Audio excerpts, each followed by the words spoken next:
नमस्कार दोस्तों, happy life में आप सभी का स्वागत है। आज हम जानेंगे कि ट्विन फ्लेम का मैरिज साइन क्या होता है। ट्विन फ्लेम का मैरिज साइन कुछ ऐसा है।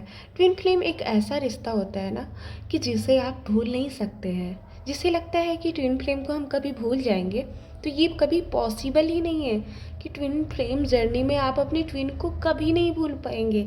ये आप लिख के रख लीजिए। भले आप उनसे दूर हो सकते हैं, ये हो जाएगा। भले आप दोनों एक दूसरे से बहुत ज़्यादा डिस्टेंस में आ जाएं, दोनों की लाइफ में कोई और रिश्ते भी आ जाएं, आप किसी के साथ भी बंधे, लेकिन आपके मन से वो इंसान कभी नहीं जाएगा। ये ट्विन फ्लेम बिल्कुल ऐसा होता है। ट्विन फ्लेम को कभी आप भूल नहीं सकते। हाँ, एक चीज़ होता है ट्विन फ्लेम में कि अगर आप इनर वर्क करते हैं और खुद को पाने की कोशिश यानी आध्यात्मिक होते हैं, तो हाँ, आप थोड़ा सा ऊपर उठ जाते हैं सारी चीज़ों से। तो आज हम जानेंगे कि ट्विन फ्लेम की मैरिज साइन आखिर क्या है। तो ट्विन फ्लेम की मैरिज साइन यही है कि अगर आपकी शादी में विलम्ब हो रही है, यानी आप जानबूझ के विलम्ब नहीं कर रहे हैं। ट्विन फ्लेम अगर मान लीजिए आपकी डीएम की शादी अभी तक नहीं हुई है, आपकी भी शादी नहीं हुई है, और जानबूझ के आपकी शादी में अड़चन आ रही है, आपकी फैमिली कहीं आपकी शादी करवा रही है और फिर भी अड़चन आ जा रही है, मतलब अड़चन मतलब किसी तरह का कोई रुकावटें होकर और शादी नहीं होता है, तो कहीं ना कहीं अगर आपकी शादी में विलम्ब हो रहा है और आप ट्विन फ्लेम जर्नी में हैं, भले आपकी ट्विन आपसे दूर भी हो चुके हैं, उनसे आपकी बात नहीं होती है, लेकिन अगर आप ट्विन फ्लेम जर्नी में हैं और आपकी शादी में बहुत ज़्यादा विलम्ब होते हुए दिख रहा है, आप देख रहे हैं कि मेरी शादी बहुत विलम्ब हो रही है मेरी शादी में, तो ये निश्चित ही है कि आपकी शादी हो सकता है कि आपकी ट्विन से ही लिखी हो, क्योंकि कुछ ट्विन फ्लेम होते हैं ना, उनकी शादी उनकी ट्विन से ही लिखी होती है। अब यहाँ पे बहुत लोग ये सवाल करते हैं कि क्या ट्विन फ्लेम जर्नी में सबकी शादी होना पॉसिबल नहीं होता है। देखिए, मैं आपको बताने वाली हूँ। अगर आप चाहेंगे ना ट्विन फ्लेम जर्नी में, तो जब तक आपकी शादी नहीं हुई है, अब बहुत लोग की शादी हो चुकी होती है किसी और से, और फिर वो सोचते हैं कि नहीं, हमें अपनी ट्विन को पाना है, तो ये तो गलत है ना। मान लीजिए आपकी फैमिली है, आपके बच्चे हो चुके हैं, और आप अपने हस्बैंड को छोड़कर आप अपनी ट्विन फ्लेम जर्नी यानी अपने ट्विन पार्टनर के साथ सबको छोड़ के जाना चाहते हैं, तो ये चीज़ होता है ना, थोड़ा धोखा लगता है, क्योंकि ट्विन फ्लेम जर्नी में धोखा नहीं चाहिए होता है। सब न्याय की बहुत ज़्यादा ज़रूरी होती है। अब आप ट्विन फ्लेम जर्नी में हो या कोई भी जर्नी में हो, अब आप किसी छोटे छोटे बच्चों को दिल तोड़ के या अपने हस्बैंड का दिल तोड़ के आप नई चीज़ें नहीं कर सकते, अपनी ट्विन के साथ नहीं जा सकते। तो बिल्कुल ये चीज़ें जो है ना, अनमैरिड है आप और आपकी शादी नहीं हुई है, आपकी डीएम की भी शादी नहीं हुई है, और आपकी शादी में रुकावट बहुत ज़्यादा हो रही है, तो ये निश्चित है कि विलम्ब के कारण, यानी कहीं ना कहीं आपकी यूनिवर्स जो है आपकी ट्विन फ्लेम के लिए ही आप दोनों को एक दूसरे से शादी करवाने के लिए प्लान कर रहा है। अब हम कुछ टॉपिक पे और जानते हैं कि कुछ रिश्तों में ही अलग भी होता है। बहुत सारे लोग हैं मैरिज है। अब एक चीज़ मैं आपको बताने वाली हूँ।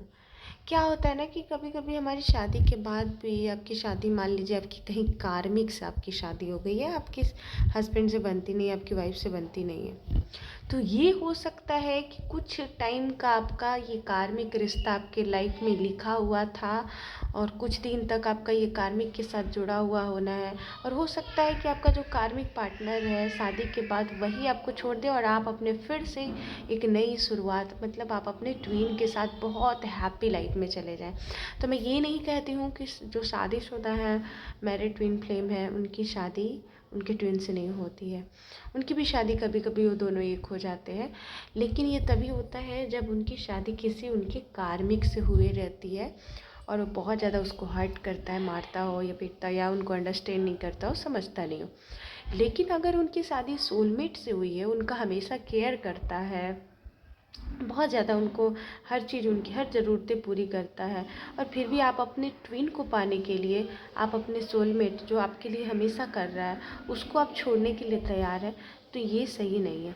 ये नहीं सही है बिल्कुल भी। तो ऐसे लोगों की शादी कभी होती भी नहीं। अगर ऐसे वो अपने ट्विन के लिए अपने अगर छोड़ते भी हैं, तो एक दिन उनके ट्विन ही उनको छोड़ देते हैं। तो ये चीज़ें आप लोग बिल्कुल गलती ना करें, क्योंकि बहुत सारे लोग हैं जो ऐसा सोच लेते हैं कि नहीं, हमें करना है, अपने हस्बैंड को छोड़ देना है, अपनी वाइफ को छोड़ देना है, हमें अपनी ट्विन के साथ जाना है। तो ऐसा ना करें। पहले आप देखें, आप पहले पता करवाएं कि कहीं आप कार्मिक के साथ बंधे हैं या अपने सोलमेट के साथ। और पता क्या करवाना है, आपको पता ही लग जाएगा। जो आपका सोलमेट होगा वो आपका केयर करेगा, आपको हैप्पीनेस देगा, खुशी देगा। जो कार्मिक होगा वो आपसे बहुत ज़्यादा रूडली चिढ़ेगा, आपको समझेगा नहीं। तो ये सब चीज़ें होती है। अगर आप कार्मिक के साथ हैं तब तो दोबारा आप अपने ट्विन्स के साथ बिल्कुल लिखा हुआ है कि आप मिल सकते हैं। लेकिन अगर आप अपने सोलमेट के साथ मैरिड है तो आपका थोड़ा सा नहीं बोल सकते हम कि आपसे मैरिज, आपकी ट्विन से मैरिज हो जाएगी। लेकिन अगर आप अनमैरिड हैं और बिल्कुल आप अपने ट्विन से मिलना चाहते हैं हमेशा के लिए, तो एक मैनिफेस्टेशन भी है जो आप कर सकते हैं। और बिल्कुल मैनिफेस्टेशन ये बहुत ही एक आसान है। कहते हैं ना, जैसा मन बना लेते हैं। इस दुनिया में कुछ भी इम्पॉसिबल नहीं है। आप अनमैरिड है और बिल्कुल अपने ट्विन के बारे में ये प्लान कर लिए हैं, डेली डेली अफर्मेशन कर रहे हैं कि मेरी शादी हमारी ट्विन फ्लेम से ही हो चुकी है और हम दोनों बहुत खुश हैं। तो एक दिन ये असर ज़रूर करेगा और बिल्कुल निश्चित ही ये वर्क भी करेगा, काम भी करेगा बिल्कुल आप दोनों की मैरिज करवाने में। तो अगर विलम्ब हो रही है बहुत ज़्यादा तो आप सोच लीजिए कि आपकी ट्विन से आपकी शादी होनी तय है। अब विलम्ब के साथ ये भी है कि हाँ, दोनों की शादी नहीं हुई है तब। अब अगर एक की हो गई है, एक की नहीं हुई है, तब थोड़ा सा डिफरेंस है। लेकिन हाँ, अगर आप इनर वर्क करते हैं, आपको मिलना होगा तो बिल्कुल आप शादी के बाद भी मिल सकते हैं। लेकिन अगर आपकी शादी किसी कार्मिक से हुई होगी तो, अगर किसी सोलमेट से हुई है आपकी शादी तो नहीं होता है, क्योंकि सोलमेट आपका हेल्प कर रहा है, आपका हर हर जगह साथ दे रहा है। और फिर आप उसको छोड़कर ट्विन के पीछे अगर आप भागते हैं तो एक दिन आपको ट्विन ही छोड़ के चला जाएगा। इसलिए ऐसा नहीं करना है। हर चीज़ को समझना है, हर चीज़ को अंडरस्टैंड करना है। लाइफ में आपके पास जो है उसका भी वैल्यू करना है, क्योंकि अक्सर हमारे पास जो चीज़ें नहीं होती है हम उसका वैल्यू ज़्यादा करते हैं। और वो इंसान जो जिसे हम ढूंढ रहे होते हैं वो भी हमें मिल जाता है तो हम उसकी वैल्यू कम कर देंगे। इसलिए आपके पास जो भी है उसका वैल्यू सबसे पहले करना सीखिए। क्योंकि अगर आपके पास जो है, अगर आप उसका वैल्यू नहीं करेंगे और आप किसी और चीज़ के पीछे भागेंगे तो फिर आपको वही चीज़ मिलेगा भी नहीं। इसलिए जितने लोग हैं अपने ट्विन फ्लेम को पाना चाहते हैं तो आप अपने प्रेजेंट जिसके साथ हैं उसको धोखा ना दें, उसके साथ प्योर रहें और पूरा यूनिवर्स को सरेंडर कर दें अपने। और आप अगर अनमेरिड हैं, ट्विन फ्लेम जर्नी में हैं, तो आप लोग बिल्कुल मैनिफेस्टेशन करें, अफर्मेशन करें कि आपकी शादी आपकी ट्विन से ही हुई है। और विजुअलाइज भी कर सकते हैं कि आपकी शादी आपकी ट्विन से हुई है। मैं निश्चित बोलती हूँ कि अगर विजुअलाइज अच्छे से करेंगे, अफर्मेशन अच्छे से करेंगे, मेडिटेशन अच्छे से करेंगे तो आपकी शादी आपकी ट्विन से हो जाएंगी। Thank you for watching. मिलते हैं अगली वीडियो में। सब्सक्राइब और शेयर कर दीजिए।